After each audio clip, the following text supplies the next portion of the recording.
Rise up!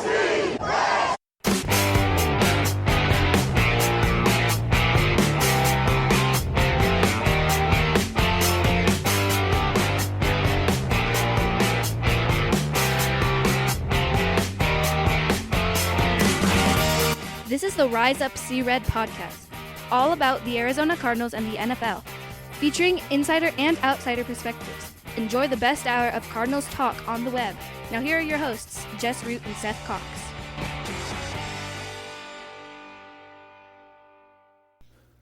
Hello, Arizona Cardinals fans, and welcome to the latest edition of the Rise Up See Red podcast. I'm your host, Jess Root from CardsWire.com, the Arizona Cardinals site from the USA Today NFL Wire. My co-host is Seth Cox from RevengeOfTheBirds.com, the Arizona Cardinals site from SB Nation. He is also one of the hosts of the original Draft Breakdown podcast. This is episode 230, and we are talking about a 7-0 Cardinals team after they expectedly beat the pants off the Houston Texans. And, you know, we've got a big Thursday night game this week, so you're going to get this pod, you're going to get this show like the day before or the day of the game the Cardinals play the Packers. So hopefully you listen to it early so you're not listening to a preview after we've already played the game. The Cardinals hopefully are 8-0, but we have matched. The Cardinals now have matched their best start ever. We like in our lifetimes, and I'm the old guy here. I've got kids in college now, 3 kids in college, and my last kid's graduating this year. In my entire lifetime, the Cardinals had not started 7-0. They did that in 1974. That's 3 years before I was born. That's before my parents even married.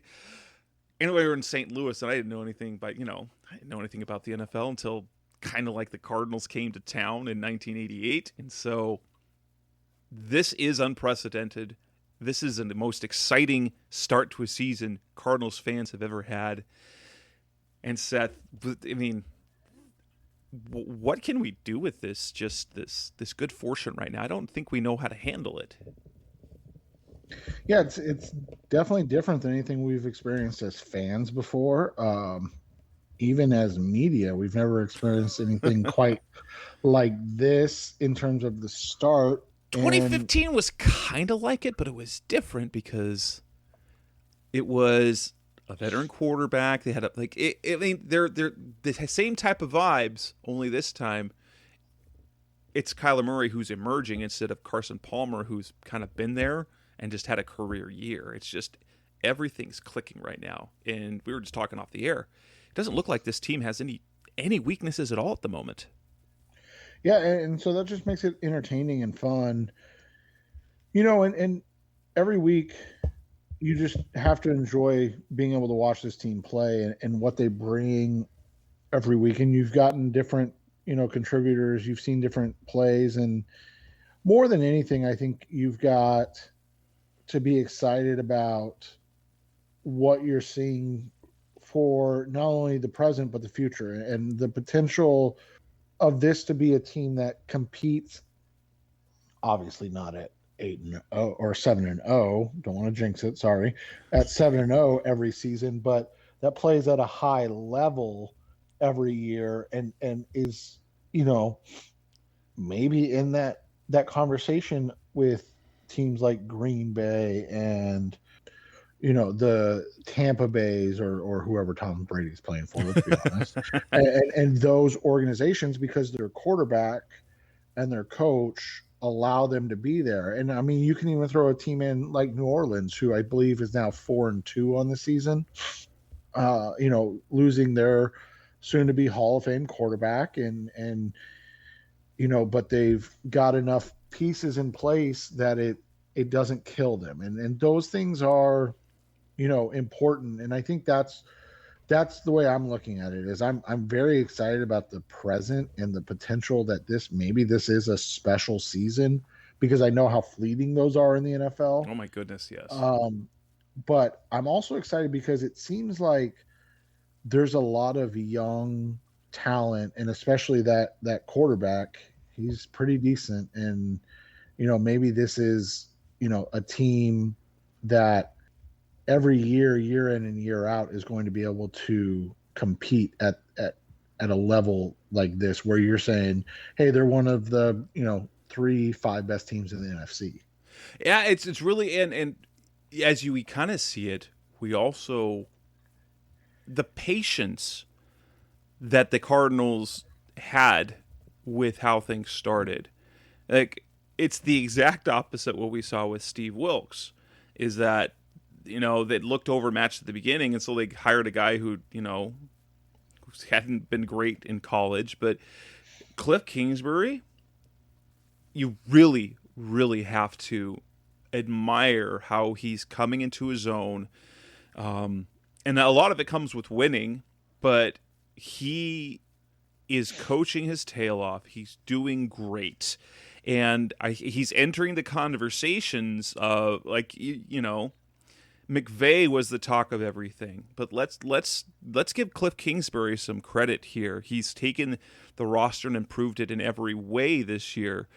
And so the hot seat that some kind of thought he had entering this year, I don't think it was ever a hot seat. I mean, this was an important year for contractually, both for Steve Keim and Cliff Kingsbury, and the patience that, especially, we were both on board with, hey, Keim's got to go. He put together that 2018, he's got to go.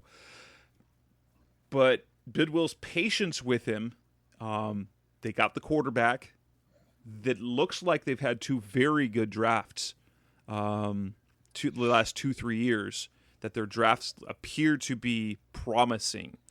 And then the moves that he's making, plus the coaching, and it's all growing together. It's kind of like it. You wish sometimes that you'd have like the Sean McVay effect, where you come in and then you're a championship team practically out the gates. But that patience has been critical, and they are now a complete team that has the right balance of youth, athleticism, experience.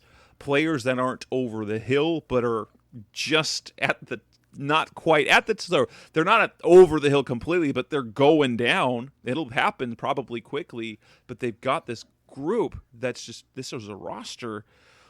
My goodness, this is like, they've got to keep riding this, because I don't know if this is going to be as good a chance as the Cardinals have, because of the balance of the rookie contract for Kyler, the players they have on the roster. It's really fun. It's just really fun.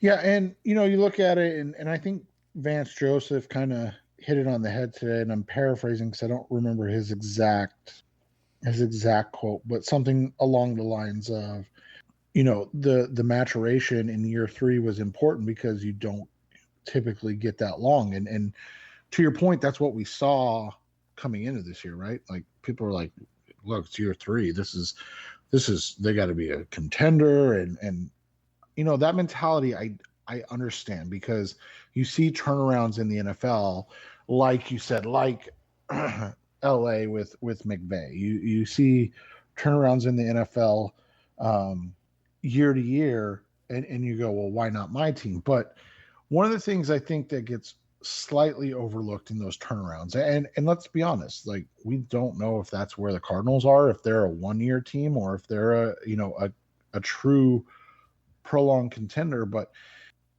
if you build it correctly, you're not a team like Atlanta, where you have this amazing Super Bowl run and then you're in the gutter, or Philadelphia, or these other teams. And, quite frankly, you and I, having been long-suffering Cardinals fans and then covering the team, we'd probably take a Philadelphia situation where they win a Super Bowl and then probably go in the gutter. But I was talking about this with I think it was my San Diego the other day. I'm like, Philadelphia hasn't done anything, but I take it. Had 2014 or 2015 happened better and they'd gotten that championship, it would have sucked if everything fell apart. But let me tell you, you get that championship, you can say, I remember that. It's like for Diamondbacks fans, like those of us who are old enough to remember that championship in 2001, it doesn't feel like it's 20 years ago. It was 20 years ago they won that, but it doesn't feel like it, because that experience that you have as a fan, I mean, I've never experienced it with any other team other than the Diamondbacks. It sticks with you, I guess, for a lifetime, because that's how it feels. Right. And so that's the thing is you look at it and so people want that quick turnaround and they want that. I mean, that's just life now. They want that fast food outcome for everything. They don't want to, sit and enjoy the process and it's hard to enjoy the process. I mean, going from 3 wins to 5 wins to 8 wins 7 wins in 7 games. is a very slow process. But at the end of the day, sometimes, that's what makes it fun too, right? Yeah, well, and it's proving that we kind of said, okay, year 1 that they did exactly what they did. Year 2 last year, they were a little bit ahead of schedule, but then ultimately had the season pretty much everyone expected them to have before the season began. A 7-9 win team that might make the playoffs. They won 8 games, barely missed the playoffs. And then in year 3, they should be contenders. Only they're better than expected. Again, they are ahead of schedule, but that's right what you wanted them to be. But we could pontificate for some time about just how great the season is, and I know as fans it's an exciting time. Like, the two of us having, born and raised here in Arizona. For me, the Cardinals are basically the NFL team I've experienced.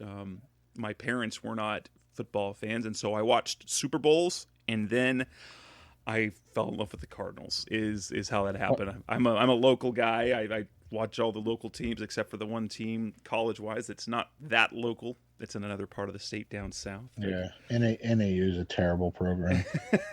And NAU's like, aw, they're doing things. It's adorable. It's adorable when you don't ever feel like, oh, NAU, that's cute.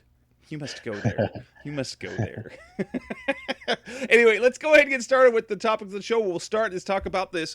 I mean, they won 31-5. They defeated the Houston Texans. We'll take our takeaways from the win. But we're going to talk also about the injury situation as they head into Week 8.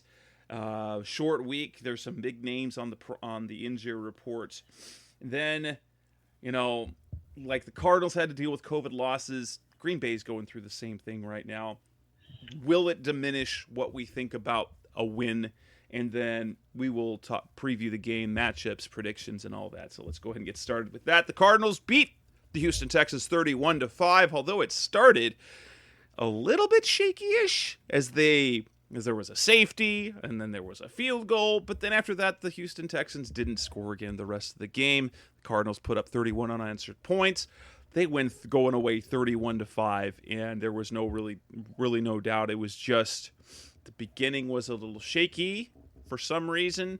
And it was the first time they started the game with the ball. So it was the first time that they lost a coin toss. And so they started with the ball. And, they had a couple of things. Texans came out. You look at the whole game. Yeah, it was fine. There was nothing I was overly concerned about. The start wasn't good. Like, obviously, you don't want to start the way they did against other teams, more talented or better teams. But I mean, the Cardinals are more than capable of overcoming, a 3-point, 2-point, 5-point deficit, no matter who they're playing. Yeah, and I mean, it was one of those things that we talked about. I was never worried about the game overall, but I was concerned about their focus and how, if covering was never an issue you and I worry about. I mean, for myself personally, I rarely bet on the Cardinals' outcomes of games. I might bet on prop bets or things of that nature, but the outcomes are just tough. But the start of the game was kind of what my concern was, and there was no waning on the defense. That was the funny thing. It was just the offense's inability to really kind of sustain any type of drive to start with, and that's the unfortunate reality of it. But the Cardinals have enough talent and they have enough veteran leadership that it really refocused in like you said, the final three quarters were basically, a scrimmage at best. It was they just methodically went down the field. There were highlights. They controlled the game. It was fun. It was everything. It was what you expected to see with the Cardinals-Texans game.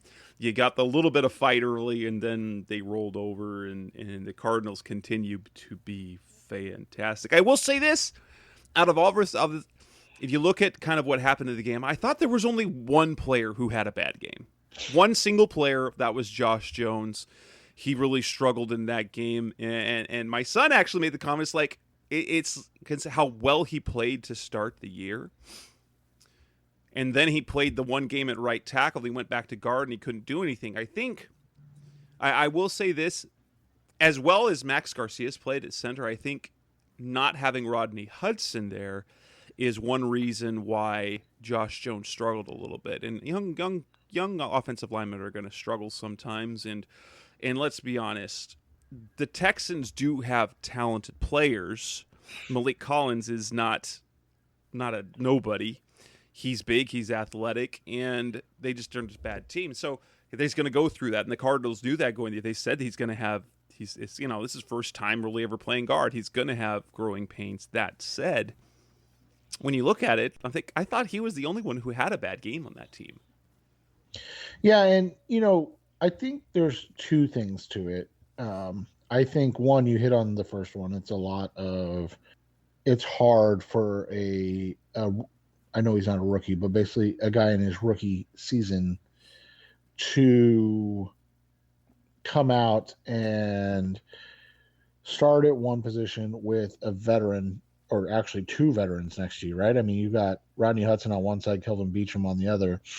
Then flop out to the right tackle spot for, was it 3 games? I think it was 2 games, I think. Yeah, 2 games, 2 or 3 games, whatever it was.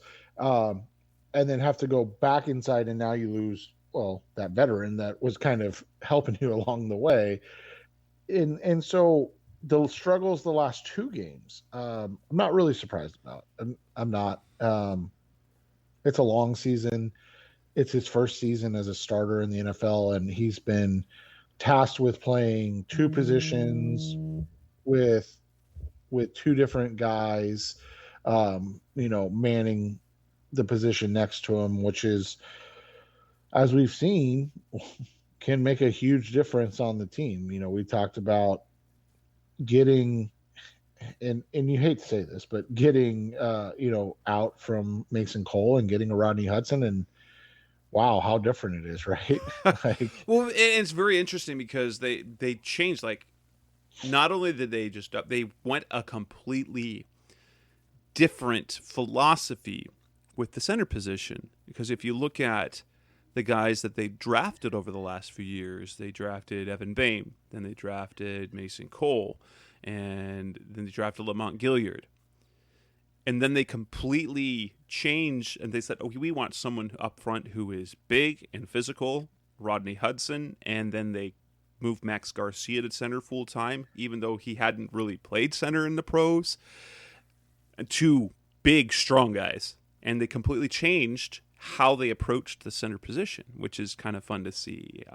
Some growth and some change. It's just a little bit of development in how they changed what they looked at. Yeah, and it makes sense. I mean, when you have a guy like Kyler, where I know we hear the jokes a lot about how short he is, but let's be honest, when a guy is getting pushed back into the quarterback, it makes it really difficult for him to step up and make plays. So, having a stronger anchor there, and there will always be a difference when you have a guy like Rodney versus a Max Garcia, even though Max Garcia is a very talented, and he's done really, like, aside from he's played extremely, his blocking and his line play's been really good. But there's a difference, when you play next to one guy versus the other. So, yeah, I mean, I thought this game really came out to the fact that we've now are seeing that this team, and we've talked about it a little bit, but this team can win in a number of ways.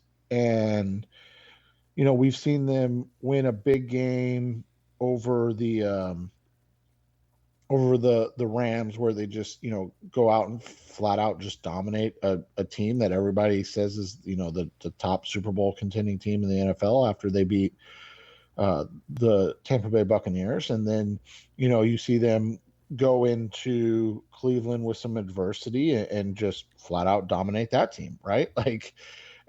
But then you've seen them play games where they started out really slowly and they weren't necessarily playing well, and I don't know if it was a lack of focus on the offense, and we know this is something that they do sometimes, trying too hard to get a new guy in Zach Ertz heavily involved instead of letting the game kind of come to him. Well, game plan wise, against that team, I thought what they would have done is simply, we're going to run the ball early, but they didn't do running plays at all. It's like Cliff in his time off almost overthought things to start the game.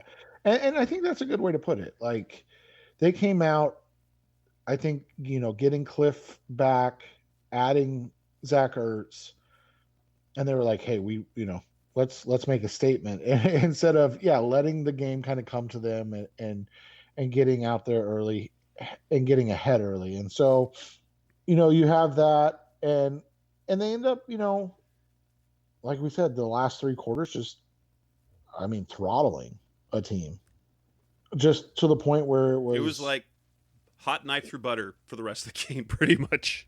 Right. And so when you look at it from that perspective, it's hard to come up with a lot of negatives.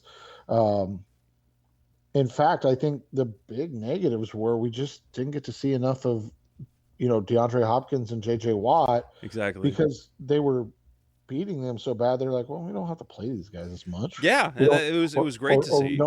We don't need to throw to, DeAndre very much. And it's kind of crazy to think about. And then watch, and then you see the snap counts, especially for JJ, because we've discussed this a little bit, that it really does seem like they're playing him. I don't know if it's because they've been banged up so badly along the defensive line, playing him more than they wanted to, but then they came into this game and it was almost like they just were like, hey, this is too easy. I mean, this was his lowest snap percentage. They didn't have a ton of snaps in the game. I think 56 on defense anyways. And he only played 30 of them. 30. Yeah. I mean, it's crazy to see that after, every game he's been above 70 when we were told, 65. And we do know Cliff lies a lot. Well, and also JJ's a factor in that because he's a guy that, you don't have to tell him sick him. You have to tell him whoa. And so you have to insist, JJ, you're coming out now. JJ, you're doing this now. And he loves being coached, but he will, if he's not reined in, he will go all out. That's what he's done his entire career. Yeah, and so you look at it Kyler threw a bad pass, right? One bad pass. Literally, it's one of those games where it's 31-5, and it probably should have been 40 to 3. Right. I will say that one of the things that's annoying is that NFL officiating is what is Kyler's starting to get some quarterback treatment that there's other times. There's been a missed face mask, I think almost every single week. And that's the one thing I'm like, yeah, they're like against Cleveland, the one time that he kind of got shoved after the fact, like they're trying to get that stuff out of there. It's unnecessary, the roughness. And I know it's pretty boy football. It's flag football. Some of the stuff that would fly back in the day. They would do that for any quarterback if he just does that, and then they just give him an extra shove, even though he's out of harm's way. But the face mask, you got to do that. I didn't think the safety was a safety. I think he got the ball out, and that they missed the face mask too. So that shouldn't have even been a thing. So right, they wouldn't have had the 2 points, which therefore then would not have had the ensuing field goal because it came after the safety punt, because it should have been a first down on a personal foul penalty, and they probably go down and score. And you know what? Honestly, it might have been a shutout if the officials make the correct call in that play in particular. I will say one thing that the Texans did kind of all right is that they were disciplined enough, and I think it's a balance. You have to have the right personnel to do it. They were really good about not letting Kyler get free. And so they ended up having a couple of really bad, and if there's one thing that will be a bugaboo for the Cardinals offense that will really stop it in their tracks, is getting them off schedule. Bad sacks, because he gets Kyler, because of his capability, will get hit with a 10 to a 15 loss sack, and those really put you behind things. This offense, if it's on schedule, no one can stop it. But if you get behind schedule, that's when things get a little troubling. And that's really kind of the only thing. If you can create a couple of really bad negative plays, that's where things can get weird. And I think the Texans, at least up front, did a really good job of really corralling Kyler, and that there were times you saw him get frustrated because he thought he'd break free and they'd get him. We know he's faster than everyone on the field, but if there is a blueprint in terms of how to do that to avoid his escapability, it's to stay disciplined and not over pursue, which is easier said than done. Yeah, and I thought, teams this year have done a nice job against Kyler in that situation, and I think they're baiting him to win from the pocket more consistently, and he's been up to the challenge. He is more than okay for doing. That's what he wants to do. Right. And so from that perspective, I think it's okay. I think it's a good thing because it's showing his development, and now you're going to see a guy, similar to what we're seeing with Lamar Jackson right now. Now you're going to see a guy that is basically unstoppable.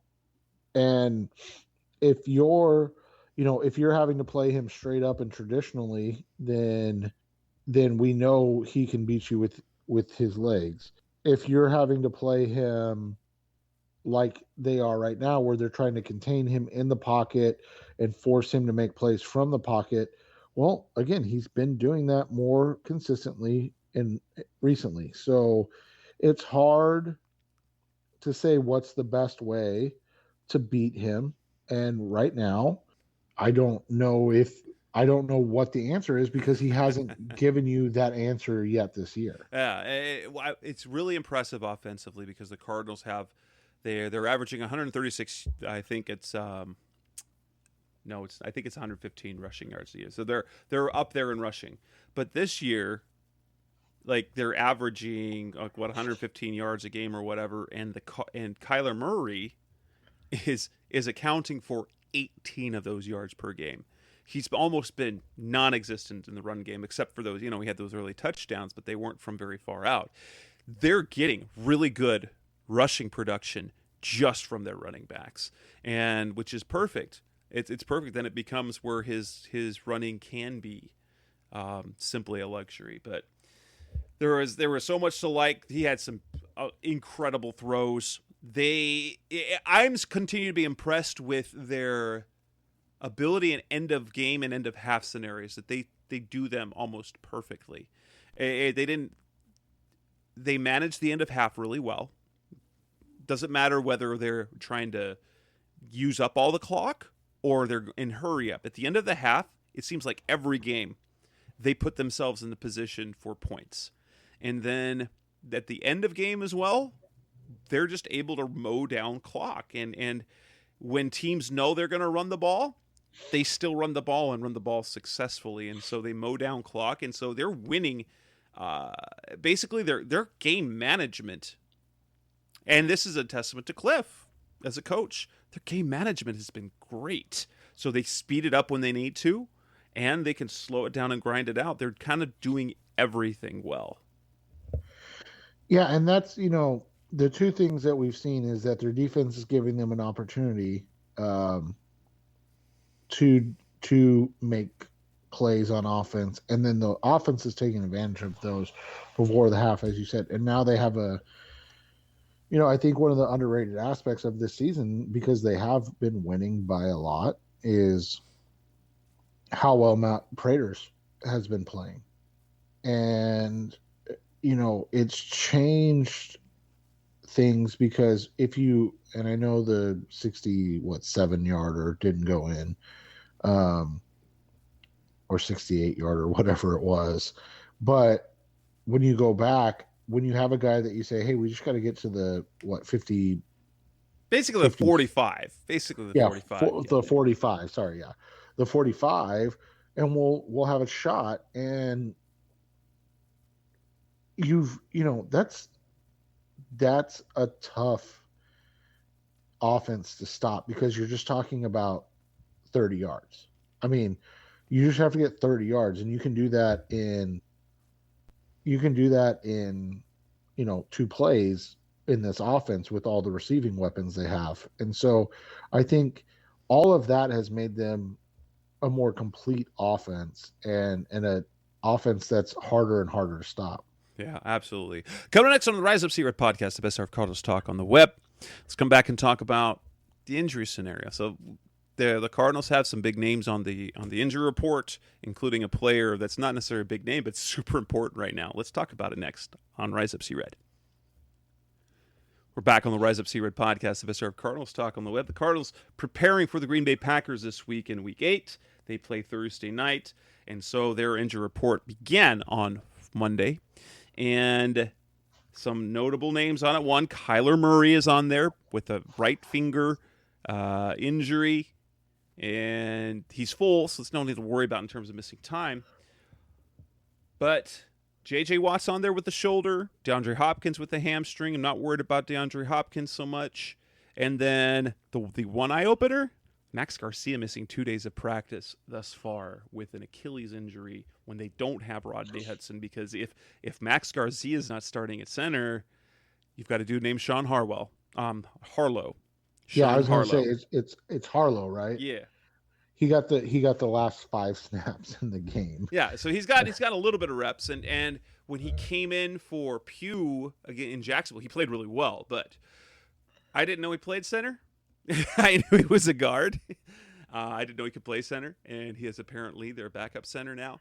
So the really, for me, I have my eye on J.J. Watt because, if we want to go, conspiracy a little bit, J.J. didn't play towards the end of the game, and I know they did. I know they rested him, but they didn't announce it, and it felt that he came out earlier than some of the other starters, like Jordan Hicks and Budda Baker and Byron Murphy.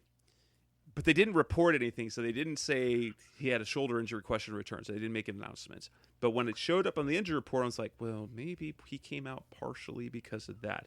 That and Max Garcia. I mean, Max Garcia not starting at center to me that's something to worry about. To me, it's a problem because now it's not just the drop off from Hudson to Garcia. You're now dipping into the depth that you don't have trust in. The coaching staff believes so. The Cardinals' offensive line room, they've got 8 players. They got 8 players that they believe in who essentially could be starters, because you've got Justin Murray, you've got Max Garcia, and there's 7. So it's 7 players on their offensive line, in the offensive line room. They would say, okay, any of those guys could be starters. They'd be comfortable there.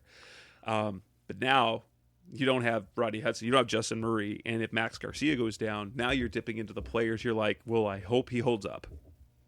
Yeah, and I do wonder.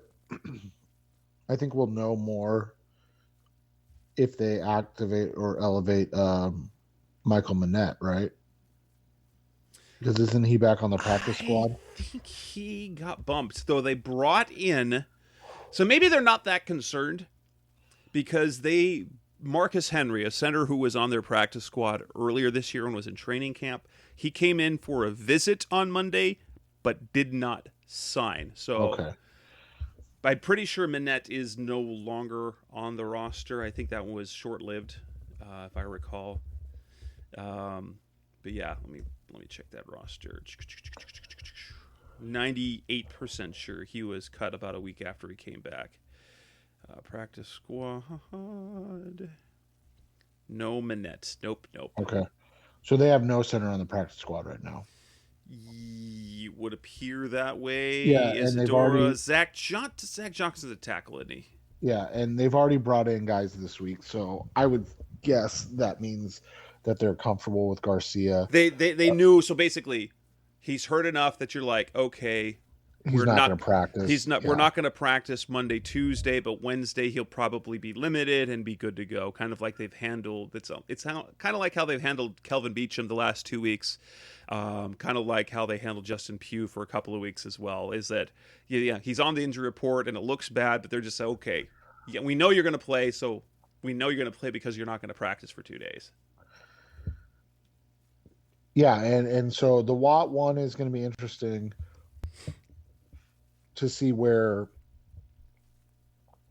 he ends up if because I know they like their depth along the defensive line, but they also cut a defensive lineman, or not cut, but that was the one move they made on the practice squad was they released a defensive lineman, and brought in 2 defensive backs. And typically they do that type of stuff when they have, an injury concern and they might have to elevate somebody on game day.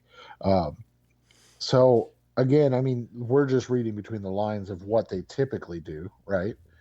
And so it's not for sure by any means. Well, plus they got Jordan Phillips back. They got Zach Allen back, and then and Josh Morrow is on the practice squad, and so you kind of have like what you have on the roster are like the 3 dimensions of JJ Watt. You've got JJ Watt, and then you've got the Zach Allen, who's kind of like he's the same type of player, but not quite.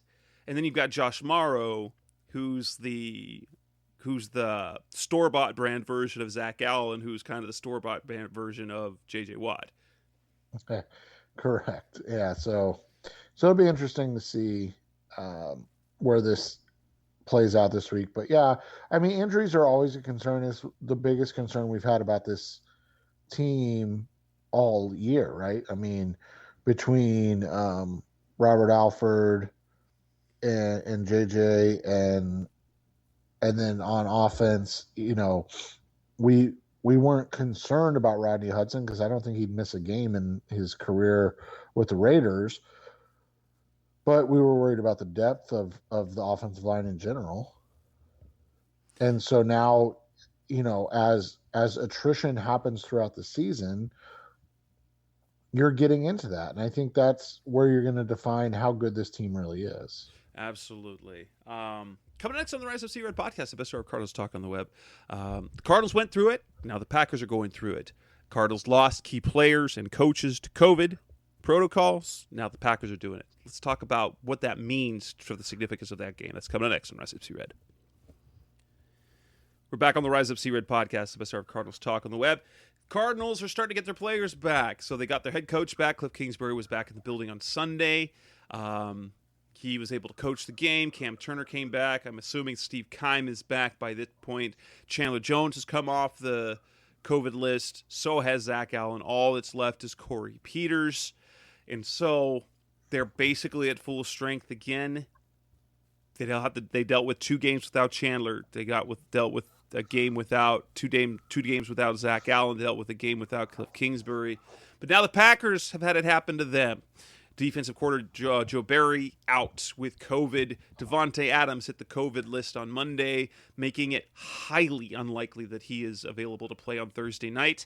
And then on Tuesday, on top of that, their number 2 receiver, Alan Lazard, guaranteed out for this game because he's according to Ian Rappaport, an unvaccinated player who was ruled to have close contact with Adams, meaning that he is out a minimum of 5 days before, and so they watch symptoms and continue to test to make sure he doesn't test positive. And so the Cardinals are going to face a Packers team without their 2 top receivers, and not just any top 2 receivers. Davante Adams, who had been entering Week 7, was tied for the lead in receptions and led the league in receiving yards, and now is tied for second and then in his third in those categories. Cooper Kupp is pacing to set an NFL record this year for the Rams. The question now becomes this: does the loss of Adams and Lazard now change how you view this game?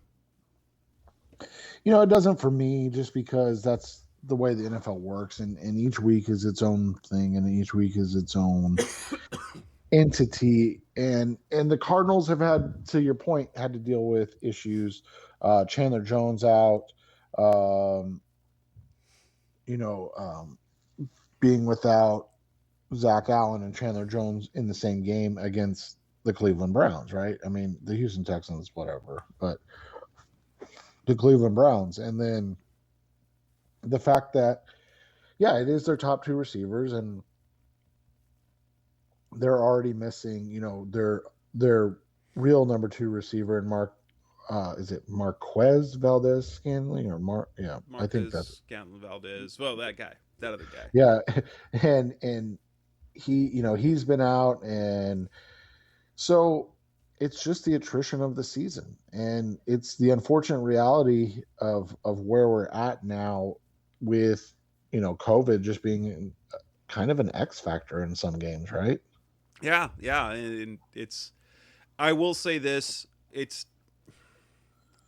I wanted to see this team. Right, that's the thing. It's like, I thought that the Cardinals could beat the Packers anyway, but now in terms of, for me, it doesn't matter. As a fan, I want to stack wins and I want to win ball games. So it's nice when another team has stuff happen to them because it makes it easier to win. However, this game in particular was going to be a nice measuring stick to see, okay, if you've got a full, healthy Packers squad, this is a playoff preview. What's it going to look like? Can they, is it a back and forth? Do they dominate? Are they going to be overmatched? Are they going to have one of those stinker games? But now, I mean, at least for the national things, they're like, well, to me, this is almost like that 2016 game opener when Tom Brady was suspended. Coming into the season against the Patriots, Jimmy Garoppolo, it was almost a no-win scenario for the Cardinals because, one, if you win, you were supposed to win because they were missing Tom Brady. Two, if you lose, which ultimately happened, it set their season into a tailspin because then they started questioning who they were. I don't think it's going to happen to this team, but they're 7-0 and they head into this game. If they win, no one's going to be like, that was fantastic because they didn't have Davante Adams. They're like, well, yeah, you should have beaten them because they didn't have Davante Adams. If they lose, then they're like, oh, see, they aren't who we think they are. Right, and that's the unfortunate part about it for the Cardinals is it is a situation where it's kind of lose-lose, and so in that case, just win the game and let people continue to dismiss your wins. It was interesting today, and then he kind of corrected himself afterwards, and so not to like call him out or anything, but on Tuesday, Aaron Schatz of Football Outsiders said, I'm bummed about Thursday night. A real test for the Arizona defense would have been great. And said we're going to throw back to one of those 2020, hey, an entire position group got wiped out by COVID games. And you look at it and you say, well, what were the Titans, Rams, or Browns? Chopped liver? And you ask, and then, then they clarify and they say, oh, we just meant as opposed to the Texans. But I get that. But that is let's be honest, that's the initial takeaway. People come into the game expecting the Cardinals to fall flat on their face. They expect that, they're 7-0, but I mean, they haven't really beat anybody except for those teams. I mean, but those teams were, and then you get the excuses. Like the Cleveland didn't have Nick Chubb, and the so, Titans, it was week 1. Yeah. And so you look at it, just keep winning games and people can't say anything. And that's the way you have to look at it. Absolutely. And it doesn't matter, because in the playoffs you can be missing players too. After all, Cardinals fans know very well they started a playoff game with Ryan Lindley. No one should have to endure that at all. The Rams started a game with they started a game with John Wolford, who got hurt. Like that, there's just things you can't foresee. It just happens that way. And so whether it's now, whether it's later, I think you like the most premier marquee matchup you can in this scenario, with the Cardinals playing as well as they do or have been, but you can't apologize for wins. You can't apologize for wins, especially with the resume the Cardinals already have, because they have already blown out 3 playoff teams from last year. They have scored over 30 points in 6 of 7 games. They've allowed 20 or fewer points in 6 of 7 games, and they've done that against 3 teams that were in the playoffs a year ago, and one who is now playing. That the win over Minnesota looks better. Like, the win over Tennessee looks fantastic now. The win over Minnesota looks better and better each week. They are taking care of business against everyone. And well, I think they have, don't they have the second or third, no, maybe it's 6th now, but like best DVOA schedule? Like, it's not like they're just I don't know anything about the DVOA schedule, but let me look at it. Like, they're number 1 in points allowed. They have the number 1 scoring defense in the league right now. They have top 5 scoring offense. They're number 1 in third down defense now. They're number 1 in fourth down defense. So not only in percentage, but also in defensive stops. So they're number 3 in turnovers, number 1 in forced fumbles, and then you add those turnovers that they've created to the 12 fourth down stops. They're now 20 turnovers forced by the Cardinals defense. And then you have Kyler Murray, who's playing at an MVP level. They're averaging 115 yards per game offensively, without Kyler producing much in the run game at all. You've got 3 guys that are either on pace for or just shy of 1,000-yard pace for the season. Right now, there's 4 players paced for over 800 yards receiving. These are bonkers numbers. You just go across the board statistically. Every single statistic you can rattle off is stupid. How good it is going for the Cardinals right now. And so I don't apologize for wins no matter what. This isn't smoke and mirrors. This is a different team than that 4-0 Cardinals team that fell apart. This is a different team than the Carolina Panthers that went 3-0. This is a different team than that Denver Broncos team this year that went 3-0. This team has no weaknesses, and they will lose a game at some point this year, and probably multiple games, and maybe even a losing streak, and people will wonder, oh, are the Cardinals done? But they are a complete team, and that's, it is a sad, in terms of viewership and meaningfulness, but ultimately, it doesn't matter how they do it, but they're going to knock off, hopefully, a playoff team, so that puts them in the driver's seat, because, again, now against the Rams, they're guaranteed not to lose a tiebreaker to them head-to-head. They beat the Packers. They own the tiebreaker over and then they'll really only have one other team in the NFC to worry about that with, and that's the Cowboys. And they face off at the end of the year this year, so it's fantastic. But no, I mean, as a fan, I'm happy Davante Adams out, because I want my team split. But in terms of big picture, we are missing a little something. Yeah, and you just have to accept that you're going to miss out on what could have been a marquee matchup, but you can't put anything past Aaron Rodgers. I mean, that dude almost beat the 2015 Cardinals with like Jeff Janis and some other guys as his top weapons, right? Like, he's unbelievable. So you're going to get a heavy dose of Aaron, I think, on Thursday night, and the team better be ready for it. Yep, absolutely. Coming up next on the Rise of C-Red podcast, the best of Cardinals talk on the web. Let's wrap up the show and talk about specifically the matchups we want to see, that we're going to see against the Packers, our predictions, our picks, and all that stuff. That's our preview. Coming up next on Rise Up C-Red.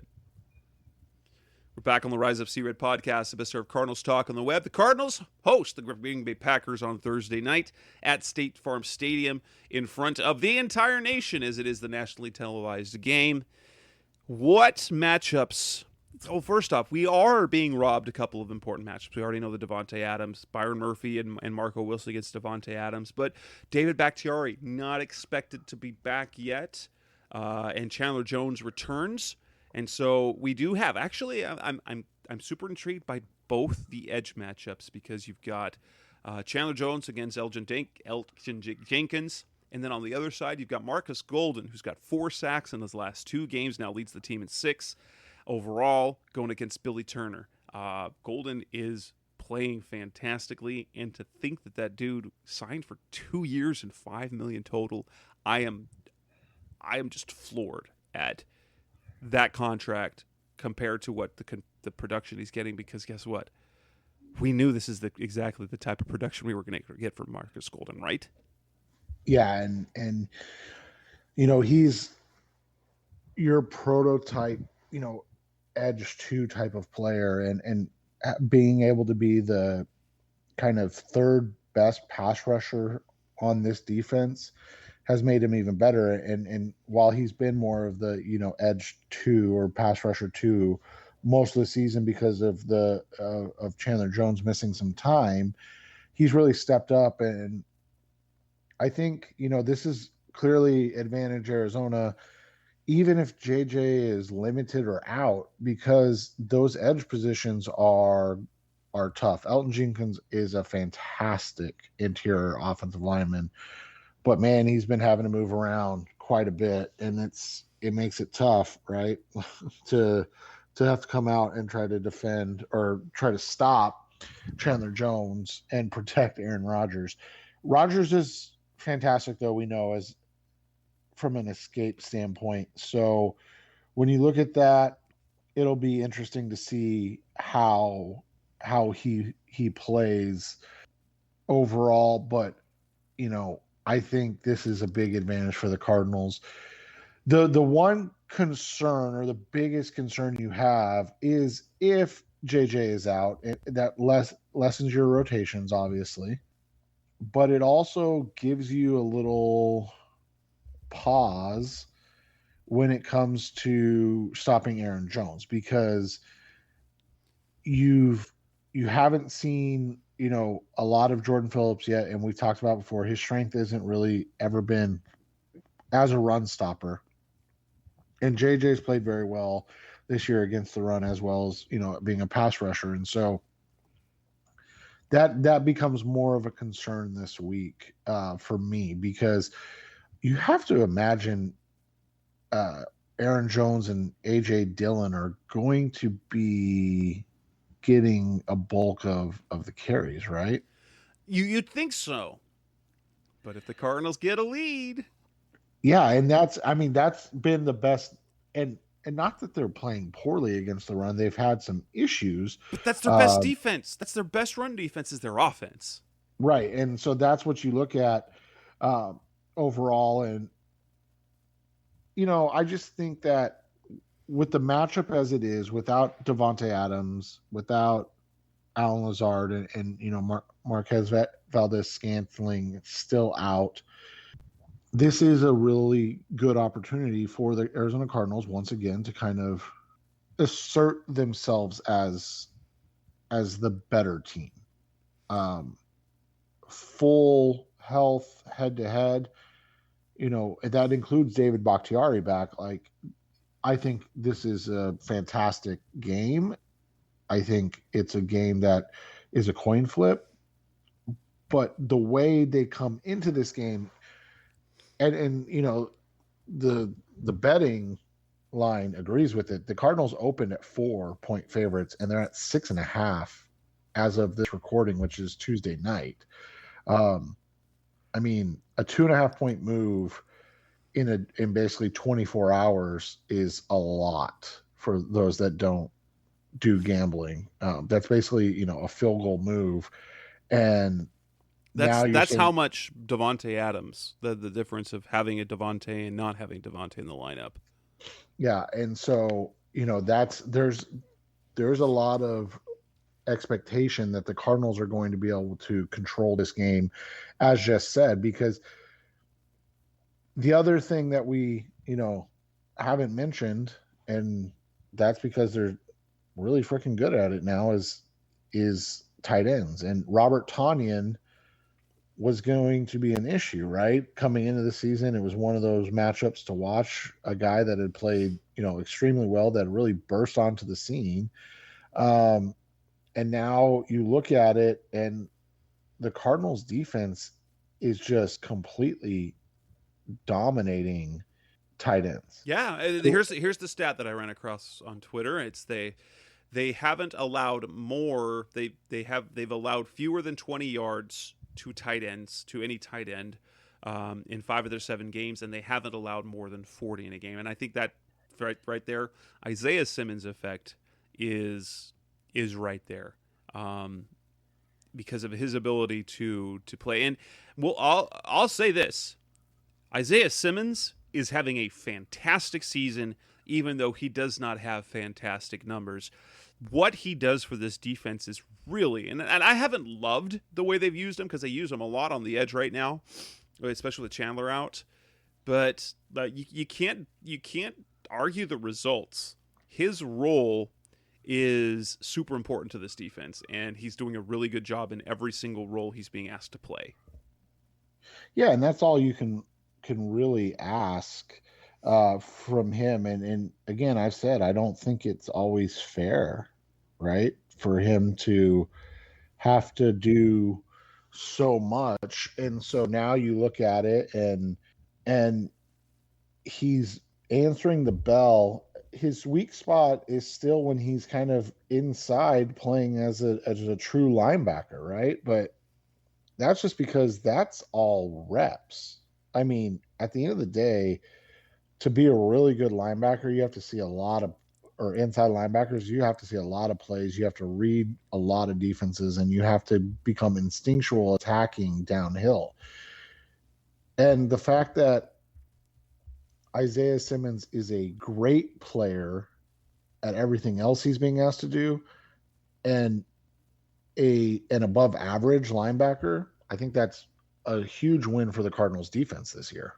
Absolutely. And that's with, Jordan Hicks playing better. But I know another matchup that we didn't get to see last time. So Preston Smith, if you've been listening to this show for a long time, Preston Smith is a player that we both believe should have been a Cardinal years ago when he drafted. Now, he's definitely not the same player he was, but he is expected to be back from injury this week. He missed the game against Washington this past weekend. He missed against Washington. And so he and Rashawn Gary are a presence on the edge, and it'll be interesting to see how he does. Kenny Clark, that matchup, especially if Max isn't 100%, keep an eye on Kenny Clark at the center over center to see how he plays as well, because Rodney Hudson, fantastic this season. Max Garcia has been great with his blocking. Kenny Clark is a very good player and could cause some problems. Yeah, and you have to watch that, because that is concerned about, is Kenny Clark on the inside is playing really, really well. And for the Cardinals, they're going to have to protect Kyler, as they have most of the season. But the last couple games without Rodney, it's been a little bit more of a struggle. Would you not agree? Yeah. And so that's one of those games where, Max Garcia on that injured reserve, or not injured reserve, on the injury report, excuse me, is always, going to be worrisome. And then you're just going to sit and watch and see, like, hey, where is this going to be at? Is he going to be 100%? How's he going to look? They're a talented little defensive front. Rashawn Gary's playing extremely well. Kenny Clark, as you mentioned, on the interior. Dean Lowry's having a decent season as well. And so they've got some guys that are playing well. And you should be able to take advantage of their non-Jair Alexander cornerbacks. You should be able to put pressure on them. Eric Stokes has not been bad as a rookie corner, but I think that he hasn't had to deal with the amount of weapons that the Cardinals play with. And that's not us being homers. That's just realistic. Like, this team is talented, and they have a lot of weapons that they can throw at a cornerback like Eric Stokes and really kind of mess with him. And I think you're going to see that this week, because while Jair Alexander is one of the premier corners in the NFL, it's fun to go pick on rookie corners. And, the Cardinals have been very happy with theirs in Marco Wilson. And part of the reason you think, or you say to yourself that the Cardinals got a break is, Devontae Adams, Alan Lazard, and Valdez-Scantling are a nice trio of corners, but they're not, or of wide receivers, but they're not DeAndre Hopkins, AJ Green, Christian Kirk, and Rondell Moore as well. So, and like I said, Stokes has had some nice games. He had good games against New Orleans and Detroit and Washington. Terry McLaurin's a good corner, but I'd have to go back and watch, so I don't want to speak like completely out of turn, but I would expect that Jair Alexander probably was on McLaurin a little bit, or most of the game. But he struggled against San Francisco. He struggled against Pittsburgh, against Cincinnati, and against Chicago that have decent 1-2 punches. And like I said, the Cardinals offer a really strong 3-man punch, and really 4, and now with Zach Ertz, maybe 5 in the passing game. So yeah, it's really kind of ridiculous what exactly the Cardinals have, the weapons that they have. So how do you see this game playing out? My original prediction, expecting even Devontae Adams in the alignment, I had the Cardinals winning this game 31-27. I had them getting a lead, Green Bay rallying, but ultimately falling short, not because Aaron Rodgers fell short, only the Cardinals were able to keep the ball away from him. But I think I'm going to lean towards the kind of the double-digit win, and we're going to see a 31-20 or 31-21 win instead, where, they're kind of in it, but the Cardinals are in control most of the game. Yeah, and I think this is a game where you're going to see the talent of Aaron Rodgers in that annoying sense where he keeps them in the game. But I think the Arizona Cardinals end up pulling away in this one. I'm going to say 34-24 Cardinals, where it feels like it's closer than it is, but like the game was never really in the balance. But it's annoying because Aaron Rodgers is so stinking good, and you're like, come on, just pull away from this guy. Like, let's go. But so we'll see, man, because like when you look at it, the Packers have been offensively really, I don't want to say average, because they had the obviously one awful game against the New Orleans Saints to open the season, but the last 4 games they're averaging right around 25 points, which is right. Their season average is 24, so 25 would put them right at 14th in the league scoring. They just don't seem to be as dynamic this year, and a lot of that has to do with the injuries, and some of it does have to do um, with the injuries along the offensive line. And I think that's been something that the Cardinals should be able to take advantage of and really, keep the Packers right at their season average, maybe slightly below, and the Cardinals be right at their season average for scoring, and really kind of play out the way you would expect it to on paper. And I will say, I do think that there is more than just an outside chance, potentially, for this to be almost a repeat of New Orleans, Green Bay. I think if the Cardinals can start hot, it will, because this is not like the 49ers team that let them back in the game.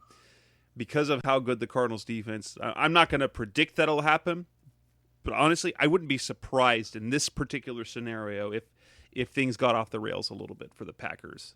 Yeah, and that's, it'll be interesting to see how this game plays out, because I think the Cardinals are looking to they've really bought into this one game at a time mentality, right? And this whole 1-0 idea. And I think that helps them focus, and it will help them focus in this game, where you look at it and you say, we're coming to make another statement that even though there are some injuries, or not injuries, but COVID, there are some injuries as well, that we are the best team in the NFL, and we're going to prove that each and every week. And, they've done that. And I think that they're going to continue to look to push in that direction, and they'll do that again this week. And with that, we will bring this edition of the show to an end. Obviously, the game is going to be on Thursday nights, so you're going to have to wait for us till, nearly a week later so we can talk about what happened during the game.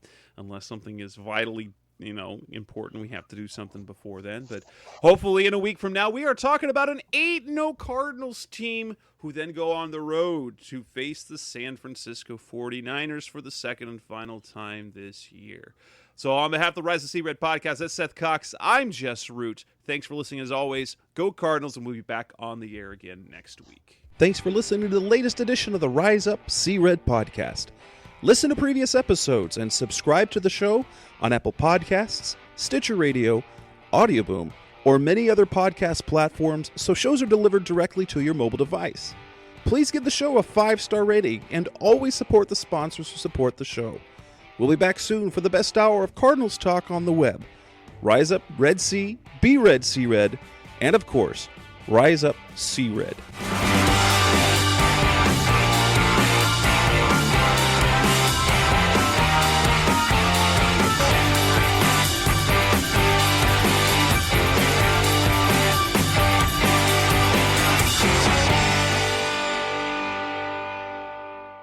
Roll!